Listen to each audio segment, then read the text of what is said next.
కార్లలో, బండ్ల మీద ప్రయాణించి రావడంతో ఇంట్లోని ప్రతి ఒక్కరూ శారీరకంగా బాగా అలసిపోయి ఉంటారు. ముఖ్యంగా మన చక్రి అయితే సుమారు నెల రోజుల విరామం తర్వాత మళ్లీ బండి నడపాల్సి రావడంతో పూర్తిగా నీరసించిపోతాడు. కనీసం నిలబడే శక్తి కూడా లేనట్టుగా చాలా బలహీనంగా కనిపిస్తాడు. ఇంటికి రాగానే కుటుంబంలోని పెద్దలందరూ ముందుగా ఎవరి గదులకు వాళ్లు వెళ్లి హాయిగా విశ్రాంతి తీసుకోండిరా బాబూ అని ఎంతో ప్రేమగా చెబుతారు. అందరూ అలాగే రెస్ట్ తీసుకోవడానికి సిద్ధమవుతుంటే మన కేశవ మనసులో మాత్రం అసలు ఆ ఆలోచనే ఉండదు.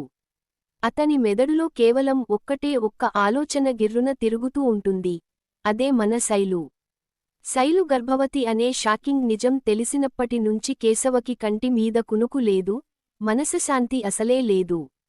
ఇంటికి అడుగుపెట్టిన వెంటనే తన అన్నయ్యతో అన్నయ్య, నేను ఒక్కసారి అలా వెళ్లి శైలుని చూసి వస్తాను అని అంటాడు.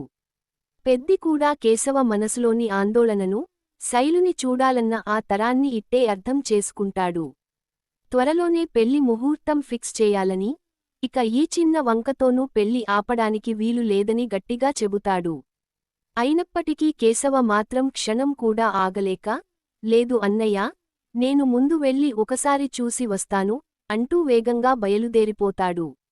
శైలు మీద కేశవకి ఉన్న ఆ ప్రేమను, ఆరాటాన్ని గమనించిన చక్రీకి వెంటనే చిన్న డౌట్ వస్తుంది. అరే, నేను కూడా వస్తాను ఆగు అంటాడు. కాని కేశవ మాత్రం, అవసరం లేదు లేరా, నేను వెళ్ళవస్తాను అని చెప్పి వేగంగా వెళ్ళిపోతాడు.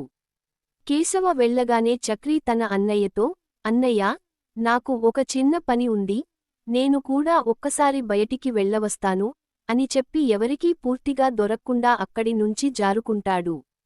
కేశవ తన బైక్ మీద శైలు వాళ్ల ఇంటివైపు పరిగెత్తుకుంటూ వెళ్తుంటే, చక్రీ మాత్రం తన తమ్ముడికి పుట్టబోయే బిడ్డను చూసే ఆరాటాన్ని పసిగట్టి, ఒక ఆటోలో వాళ్ల వెనుకనే రహస్యంగా బయలుదేరుతాడు.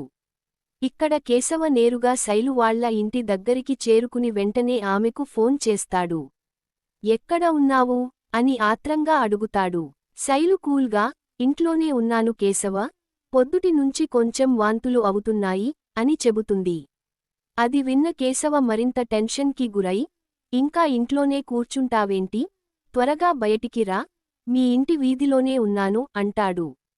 శైలు మాత్రం ఏమాత్రం భయపడకుండా కేశవుని ఆట పట్టిస్తూ, ఓహో, నా కడుపులో పెరుగుతున్న బిడ్డను చూడాలనే ఆత్రం ఆగక ఇలా పరిగెత్తుకుంటూ వచ్చావా ఏమిటి అని నవ్వుతూ అంటుంది.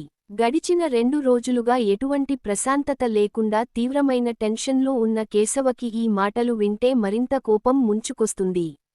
మరీ ఓవర్గా మాట్లాడకు శైలు, అసలు నువ్వు గర్భవతివి అవ్వడం ఏంటి, ఇదంతా ఎలా సాధ్యం అంటూ కోపంగా నిలదీస్తాడు. ఇంకేముంది, ఆ మాటలతో శైలు ఒక్కసారిగా సీరియస్ అయిపోయి, అంటే నువ్వు నన్ను అనుమానిస్తున్నావా అంటూ టక్కున ఫోన్ కట్ చేసేస్తుంది. అసలు ఏం జరుగుతుందో, ఫోన్ ఎందుకు కట్ అయిందో అర్థం కాక కేశవ తల పట్టుకుంటాడు. అంతలోనే అనుకోకుండా శైలు వాళ్ల అన్నయ్య అక్కడికి ప్రత్యక్షమవుతాడు. నేరుగా కేశవ దగ్గరికి వచ్చి కాలర్ పట్టుకుని, రేయ్, నా చెల్లెలి జీవితంతో ఎంత పెద్ద తప్పు చేశావురా అంటూ బూతులు తిడుతూ చేయి చేసుకుంటాడు. కేశవ మాత్రం ఏమాత్రం తగ్గకుండా, ముందు శైలుని బయటికి రమ్మని చెప్పు, అసలు నిజం ఏంటో తేలాలి అంటూ వాళ్లతో గొడవకు దిగుతాడు.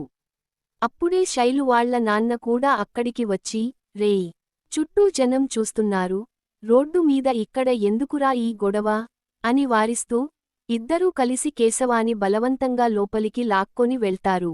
రోడ్డు మీద జరుగుతున్న ఈ తంతు అంతా దూరంగా ఆటోలో కూర్చుని మన చక్రీ గమనిస్తూనే ఉంటాడు. ఇంట్లోకి వెళ్లగానే కేశవకి, శైలు వాళ్ల అన్నయ్య సురేష్కి మధ్య మాటల యుద్ధం గట్టిగా జరుగుతుంది. వాళ్లు కొట్టుకునే శబ్దం లోపలి నుంచి వినిపించడంతో, శైలు ఏం జరుగుతుందో అని కంగారుగా బయటికి వచ్చి చూస్తుంది. అక్కడ వీళ్లు ఒకరి మీద ఒకరు అరుచుకుంటూ ఉండటం చూసి షాక్ అవుతుంది. వాళ్ల నాన్న ఇద్దరినీ విడదీయడానికి ప్రయత్నిస్తుంటాడు. సరిగ్గా అదే టైంకి మన చక్రీ కూడా ఆటో దిగి ఉరుకుంటూ వచ్చేస్తాడు. ఇంటి తలుపులు గట్టిగా తోసుకుంటూ, ఒంటి మీద షర్ట్ బటన్స్ సరిచేసుకుంటూ హుషారుగా లోపలికి ఎంట్రీ ఇస్తాడు.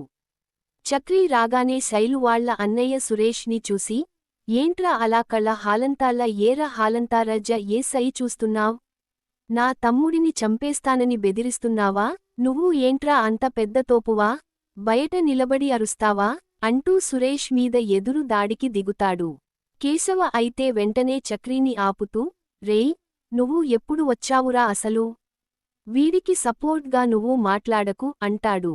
చక్రీ మాత్రం ఊరుకోకుండా, రేయ్ కేశవ,